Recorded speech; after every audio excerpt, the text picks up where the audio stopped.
Il est terrible ce hello de Christiane dans les Bros font du ski quand elle arrive au resto là. Comment ça, bande de blaireaux? Bienvenue sur 12 d'Arsec pour une nouvelle vidéo pas piqué des hannetons. Pour ce nouvel épisode, j'avais un peu envie de revenir aux fondamentaux en vous reparlant enfin d'astronomie. Bah oui, je vous signale que c'est quand même un peu le cœur de la chaîne. Les analyses de films c'est très bien mais ça va un moment hein. Bon, je sais bien que c'est ce que vous préférez mais si je fais que ça à un moment donné, vous allez en avoir marre. Et donc, ça faisait quelques temps que je voulais vous faire une vidéo sur la constellation la plus connue du monde, la Grande Ourse. Rien que le nom est déjà assez con, parce que vous serez certainement d'accord avec moi, la Grande Ourse, on la connaît, mais en fait on la connaît pas. On connaît juste le nombre d'étoiles et la forme que ça fait, mais est-ce que vous connaissez au moins un nom? Alors oui, on s'encarre, et d'une force bien sûr, et moi le premier. Mais comme c'est la seule constellation que la majorité d'entre vous connaissent, bah la prochaine fois que vous la regarderez, vous en saurez un petit peu plus. Je vous préviens juste avant de commencer, cet épisode, il va être peut-être un brin plus sérieux que d'habitude. Allez, let's fuck!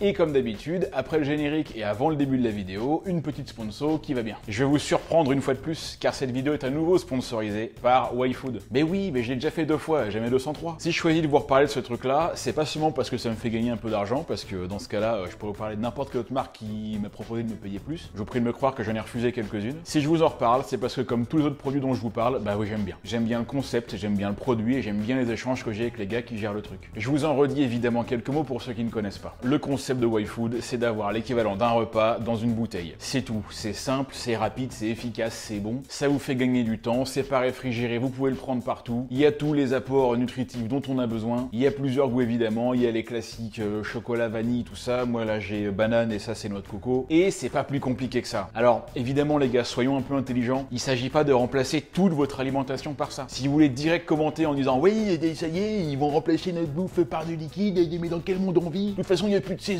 Ben non les gars, juste non, c'est pas le but recherché. Là, l'unique but, c'est de vous faire gagner du temps avec un produit pratique et bon. Au niveau du goût, c'est un peu comme du yop, mais en moins sucré. Et comme le yop c'est sucré, alors je parle du yop parce qu'évidemment ça peut nous y faire penser. Bah vous buvez un truc comme ça et non seulement vous grossissez, en plus vous avez encore faim. Mais ça, c'est pas la même chose quoi, c'est pas la même sensation. À chaque fois que j'ai bu un de ces trucs-là, j'étais un peu en mode tranquille quoi, en mode repas.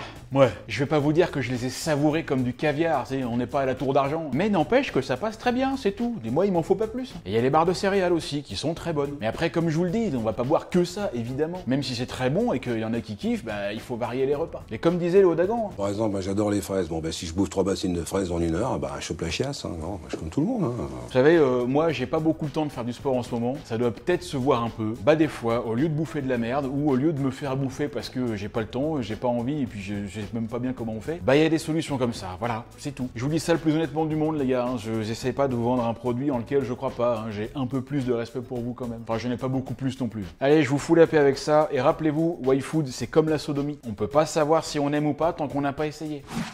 Parce que j'avais une vieille coiffure pourrie, là. Êtes prêts? As-tu vu la Grande Ourse et son chariot d'étoiles?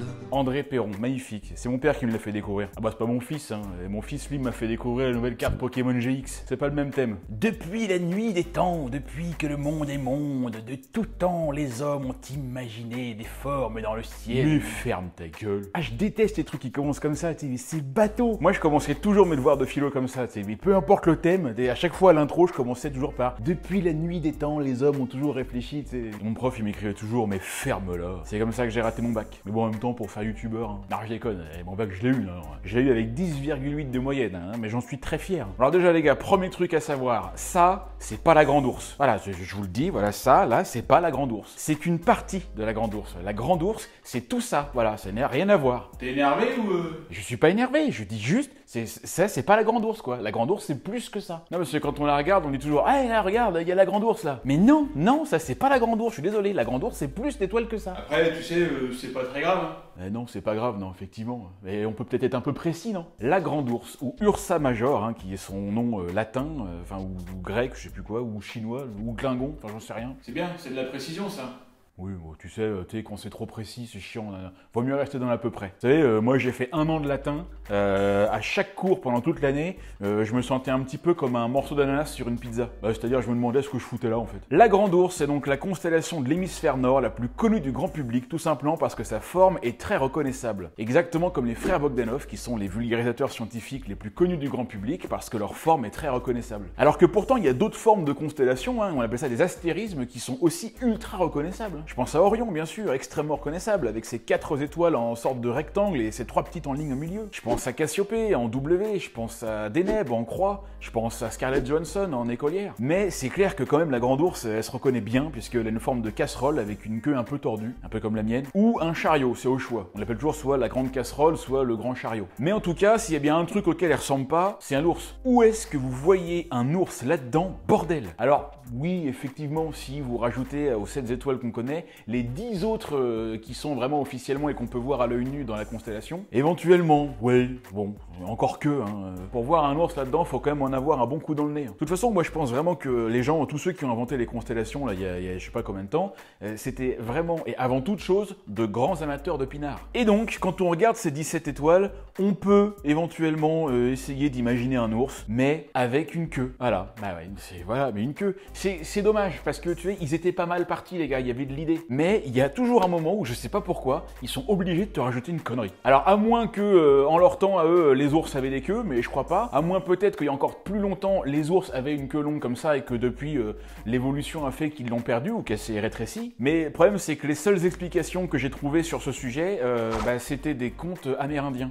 Allez savoir pourquoi, j'ai pas vraiment pris ça pour argent comptant. La grande ours est également très connue parce qu'elle est là tout le temps, hein. C'est pas une constellation saisonnière. Comme par exemple la constellation d'Orion qu'on peut voir qu'en hiver ou le scorpion qu'on ne voit qu'en été. Parce que le scorpion il apparaît qu'en été, je veux dire un scorpion ça aime le soleil, ça aime la chaleur. C'est pour ça qu'on voit que la constellation l'été, c'est parce que voilà c'est normal, ça sort pas de nulle part quoi, les gens ont réfléchi à ça. Demandez aux astrologues, ils vous le diront. La grande ours est donc une constellation circumpolaire. Ça veut dire que c'est une constellation qu'on la voit tout le temps, voilà, elle se couche jamais sous l'horizon. Et c'est pas la seule évidemment, mais c'est celle qu'on connaît le plus. Alors évidemment, mes petits amours, je vous sais assez intelligent pour savoir que ça, c'est valable pour nous, parce qu'on habite en France. Mais c'est bien évidemment pas le cas pour tout le monde. Pour tous ceux qui se trouvent au-dessus de 40 ou 41 degrés de latitude nord, c'est-à-dire au-dessus de cette ligne, ce sera le cas. Ils verront toujours la grande ours à n'importe quelle nuit de l'année. Mais pour ceux qui habitent en dessous de cette ligne, là c'est moins le cas. La grande ours, il y a des fois où elle pourra un peu se coucher sous l'horizon. En partie, voilà, parce qu'ils en verront quand même un bout. Allez, vous savez quoi? Vous savez ce que je vous propose?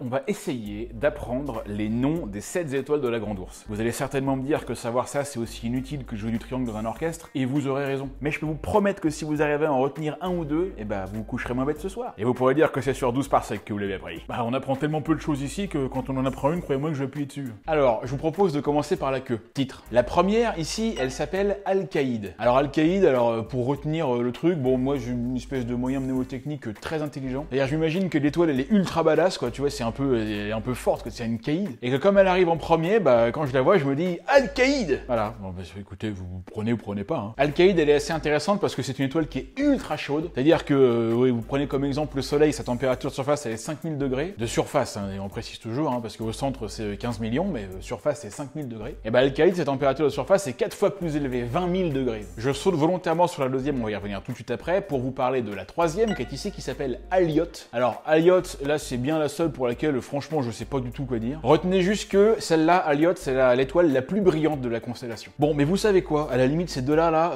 on peut presque quasiment les oublier déjà. Parce que celle que vous allez vraiment essayer de retenir, c'est celle du milieu. Cette étoile-là, elle s'appelle Mizar. Et qu'est-ce qu'elle a de particulier? C'est quand vous la regardez, il n'y a pas qu'une seule étoile. Il y en a plein. Déjà, la première chose, c'est que Mizar est une étoile double. Et même d'ailleurs, doublement double. Oui, je m'explique. Une étoile double, c'est quand vous regardez une étoile, mais qu'en fait, il y en a deux. Sauf que comme elles sont très proches et très loin, nous, on n'en voit qu'une. Et au niveau des étoiles doubles, il y en a deux sortes. Et oui, non mais je vous l'avais dit, on refait de l'astronomie là. Hein.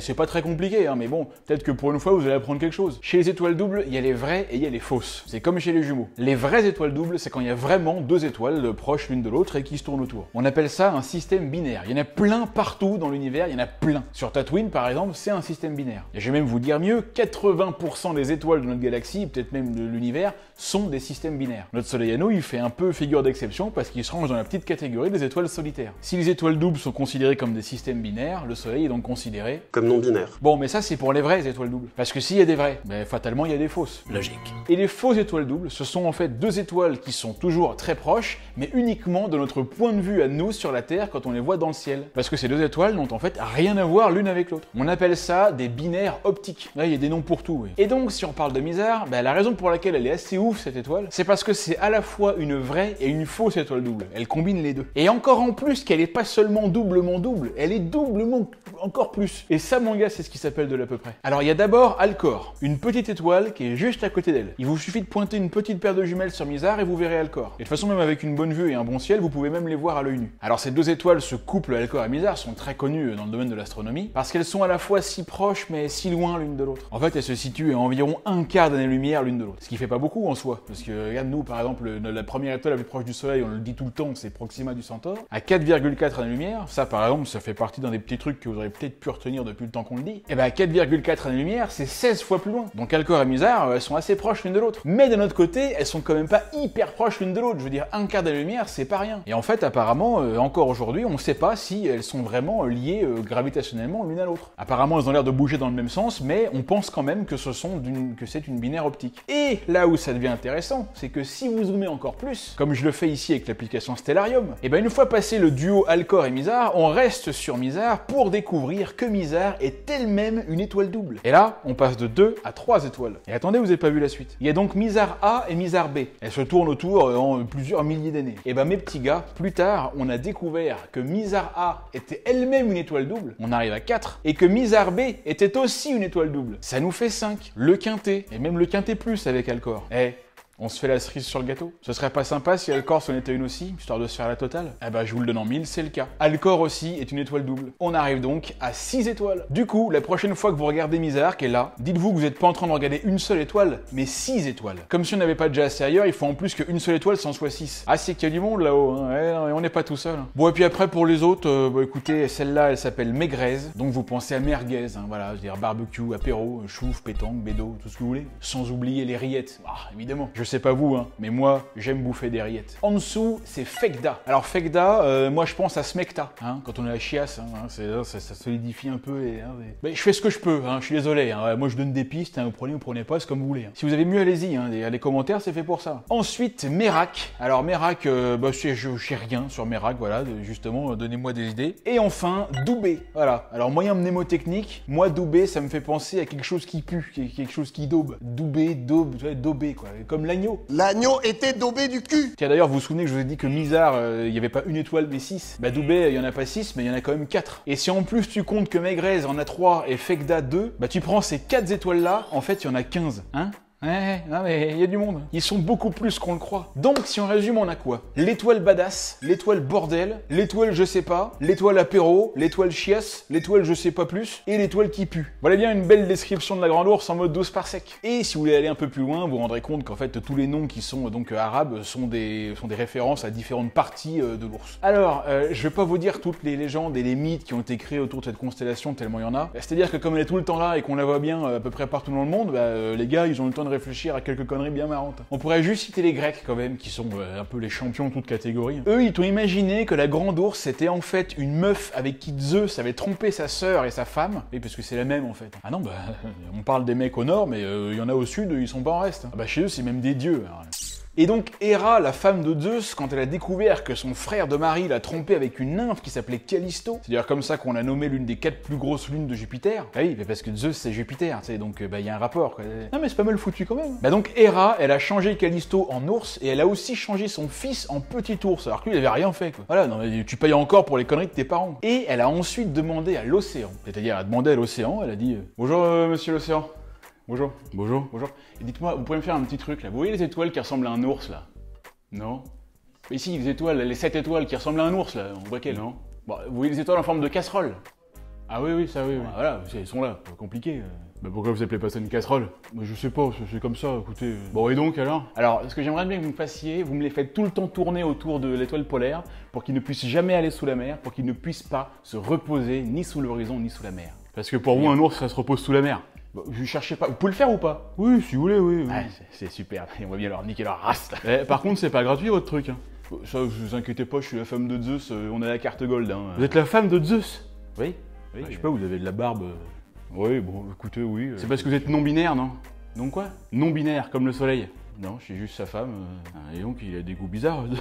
Bah il fait ce qu'il veut, non? Ah oui, oui, oui. Et donc voilà, il y a des ours dans le ciel parce que Zeus il savait pas garder sa meuf. Il était un peu comme moi, Zeus, hein. Ouais, non, moi non plus, j'ai jamais su garder une meuf. D'ailleurs, vous savez, mais je me suis toujours dit, vu ma difficulté à rester en couple, je pense que dans une autre vie, j'ai dû être une chaussette. Et donc voilà, c'est ça l'histoire des Grecs. Ils sont quand même très très bons, hein, quand tu penses qu'ils étaient sérieux. Et après, bah il y a plein d'autres histoires marrantes, je vous laisserai chercher, vous verrez, il y a un peu de tout. Alors, il y a une très grosse différence entre la Grande Ourse et quasiment toutes les autres constellations que vous avez pu voir, et c'est une différence hyper intéressante. Vous devez certainement savoir que dans 99% des cas, les étoiles des constellations n'ont rien à voir les unes avec les autres. Si nous on les rassemble, c'est parce que depuis la Terre, on les voit avec notre point de vue et qu'on trace des traits entre les étoiles pour dessiner des trucs. Mais si on était ailleurs dans la galaxie, on les verrait pas sous cette forme-là. On les rassemble juste parce que visuellement, de notre point de vue de la Terre, elles sont proches. Voilà, et c'est comme ça dans 99% des cas. Et ben vous savez quoi? La Grande Ourse, elle rentre dans le 1% des cas où c'est pas le cas. Parce que toutes les étoiles de la constellation, sauf 2, oui, mais vous pouvez pas toutes les avoir, excusez-nous, 5 sur 7, c'est déjà pas mal. Et ben toutes celles qui sont là, elles sont bel et bien liées. Eh ouais, ma gueule, et ça je peux te dire que c'est fort. On a remarqué qu'elles allaient toutes dans le même sens, qu'elles avaient toutes le même âge et qu'elles étaient toutes à la même distance. On appelle ça le courant d'étoiles de la Grande Ourse. C'est un groupe d'étoiles qui est à 80 années-lumière de nous et qui serait en fait un ancien amas d'étoiles qui a évolué, donc les étoiles elles ont un peu bougé, mais il y en a encore qui sont liées ensemble. Et ça, sans déconner, c'est vraiment balèze, quoi. C'est aussi ça qui fait que c'est une constellation un peu spéciale. Comme une vidéo sur 3 sur YouTube. Je vous promets, hein, la prochaine fois que je sors cette phrase et que je dis que c'est une vidéo un peu spéciale, obligé, je dois avoir un gage. Je sais pas,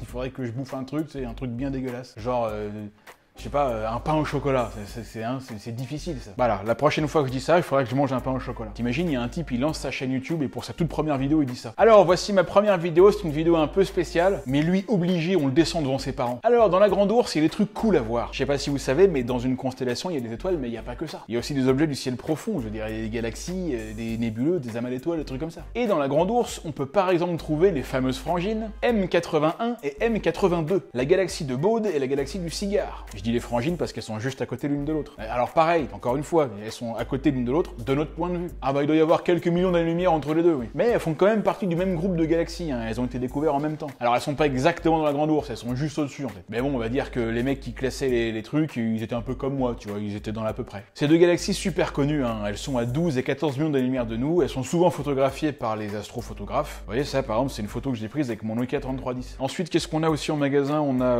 M101, voilà aussi bien sûr, qui est toute belle, hein, M101, hein, on dirait un peu une huître, enfin je veux dire c'est joli quoi, il y a plein d'étoiles, hein, ce qui est un petit peu le principe d'une galaxie. On a la nébuleuse planétaire M97, on a M108, la galaxie de la planche de surf, M109, une autre galaxie spirale, enfin il y a du beau monde quoi, voilà, si vous avez un télescope et que vous savez pas trop regarder, bah, pointez-la dans la Grande Ourse, cherchez un peu et vous pourrez peut-être tomber sur des trucs cool. Ce qui est cool avec la Grande Ourse, c'est que grâce à elle, on peut repérer très facilement d'autres constellations. C'est un peu le point de départ, hein, et voilà, à partir de la Grande Ourse, on trace des traits et on tombe sur d'autres trucs. Et puis tiens, bah allez, nous on va s'en faire 2 ou 3, et c'est comme ça, c'est cadeau. Si vous voulez, même si c'est quand même très vrai que la plupart des étoiles du ciel, on s'en fout comme de notre première chemise, il y en a quand même 2 ou 3 qu'il peut s'avérer intéressant de connaître. Et c'est le cas de celle dont je vais vous parler maintenant. Certainement qu'une bonne partie d'entre vous sait déjà de quoi je parle, je m'adresse donc aux autres. Est-ce que vous avez déjà vu des photos comme ça? Ça, c'est ce qui se passe quand on fait des longues expositions. Comme le ciel tourne, enfin, dû à la rotation de la Terre, en fait, bah ça donne ça. Mais vous remarquerez que si tout le monde tourne, bah il y en a une qui tourne pas. C'est celle-là, hein, c'est l'étoile du centre. Et donc, cette étoile est connue sous le nom de l'étoile polaire. Polaris, c'est une étoile qui indique le nord. Si vous tracez un trait qui part de l'étoile et qui va jusqu'au sol, bah là, c'est le nord. Et cette étoile, pour la repérer, bah, il y a une bonne technique qui consiste à se servir de 2 étoiles de la Grande Ourse. C'est une technique qui est née en Chine, lorsque la mousse tâche. Vous allez prendre Merak et Doubé, hein. Vous vous rappelez lesquels c'est ou pas? Oh, c'est à vous que je parle, hein. Je suis sûr que vous les avez déjà oubliés. Vous en avez tellement rien à foutre, hein. Vous êtes là que pour les conneries de toute façon. Ah, il y en a beaucoup moins depuis tout à l'heure, ah, faut bûcher un peu. Hein. Eh oui, mais de temps en temps, je sais être sérieux. Alors je reprends pour les 2 du fond. Merak et Doubé, c'est celle-là, les 2 du fond. Eh ben vous allez tracer une ligne droite qui va faire à peu près 5 fois la taille de la distance Merak-Doubé, et vous allez tomber sur une étoile assez brillante. Eh ben les gars, on est arrivé. Cette étoile, c'est Polaris, ou l'étoile polaire. C'est la seule étoile de tout le ciel qui ne bouge pas. Non de trop. Eh ouais, elle ne bouge pas, elle ne bouge jamais, et toutes les autres lui tournent autour. Alors oui, elle bouge, mais oui, évidemment qu'elle bouge, puisque de toute façon, les galaxies bougent et l'univers est lui-même en expansion, donc oui, elle bouge, mais de notre point de vue à nous, de notre œil sur Terre, elle ne bouge jamais. Et, allons même encore plus loin, vous n'êtes pas sans savoir que s'il y a la Grande Ourse, il y a aussi la Petite Ourse, qui est une sorte de casserole inversée qui se trouve au-dessus, ou en dessous, ça dépend comment elle est tournée, mais on peut dire qu'elle est au-dessus, même si elle est en dessous, parce que quand elle est en dessous, elle est quand même, la casserole est inversée, du coup, vous voyez ce que je veux dire? Donc comme la casserole est comme ça, l'autre elle est en dessous, mais c'est un peu comme si elle était au-dessus de la casserole, quoi. Vous voyez, c'est un peu... Oui, mais non, mais je me prends prends la tête pour rien. Non mais je sais, mais vous savez, c'est pour vous que je fais ça. Hein. Et moi tout ça, je le sais déjà. Hein. Tu sais, c'est le prof blasé en classe là, tu sais, qui engueule tous ses élèves parce qu'il n'y en a pas un qui suit. Eh, quel beau métier, professeur. Moi je me rappelle quand la maîtresse arrivait pour nettoyer la classe des grands. Et donc pour repérer la petite ours, vous pouvez partir de Polaris puisqu'elle en fait partie. Elle se situe au bout de la queue. C'est beau d'avoir une étoile au bout de la queue. C'est vrai. Et donc, bah, vous remontez un peu comme ça, là, et vous arrivez rapidement à un petit rectangle. Bah, ça, c'est la petite ours. Et elle est une quatrième, puisqu'on est dans cette partie du ciel. Alors, celle-là, elle est vraiment classe, parce que déjà, c'est son nom. Voilà, c'est la prestance du truc, quoi. C'est la constellation du Gragon. Et oui, un Gragon, avec un G, comme Gragon. Elle est entre la grande ours et la petite ours. Enfin, elle est entre, pas toute. C'est la queue du dragon qui est entre les deux, et après, ça part un peu plus loin. Alors, encore une fois, les mecs, bah, voilà, là, ils ont vu un dragon. Donc, voilà, ils devaient pas avoir bu que de l'eau, hein. Je pense même là, ils ont augmenté les doses. D'ailleurs, on a un extrait où le gars, il a découvert que ça ressemblait à un dragon. J'ai vu un dragon. Oui, bah on en revient toujours à la même chose. Bon mais allez, on va essayer d'imaginer le truc un peu quand même pour leur faire plaisir. Bon, en plus là, c'est pas forcément évident parce que les étoiles, elles sont beaucoup moins brillantes que la grande ours et la petite ours. En gros, vous essayez de suivre les étoiles qui tracent un chemin entre la grande ours et la petite ours, et vous remontez comme ça, vous tracez un trait avec 4 étoiles, vous contournez la petite ours, vous bifurquez, voyez-vous, vous longez la petite ours avec encore 4 ou 5 autres étoiles. Si vous en loupez une en chemin, c'est pas grave. Et vous revenez encore à nouveau de l'autre côté. Vous divergez dans le sens opposé jusqu'à voir, n'est-ce pas, un petit quadrilatère qui forme lui la tête du dragon. Et quand vous l'aurez vu, vous pourrez dire un dragon, c'est vrai, j'ai vu un dragon. Tu es malade, camarade, tu tournes pas rond. Et voilà mes potos, c'est bon, on a déjà fini. Allez, avant de vous quitter, juste un petit mot sur la dernière vidéo que je viens de faire sur Star Trek. Oui, j'ai fait une immense erreur. Moi, le fan de Star Wars absolu, je dis une énormité lorsque je parle de Solo, Obi-Wan et Luke qui arrivent dans le champ d'astéroïdes en disant que la planète qui a été détruite c'est Dantooine. Évidemment non, ce n'est pas Dantooine, c'est Coruscant.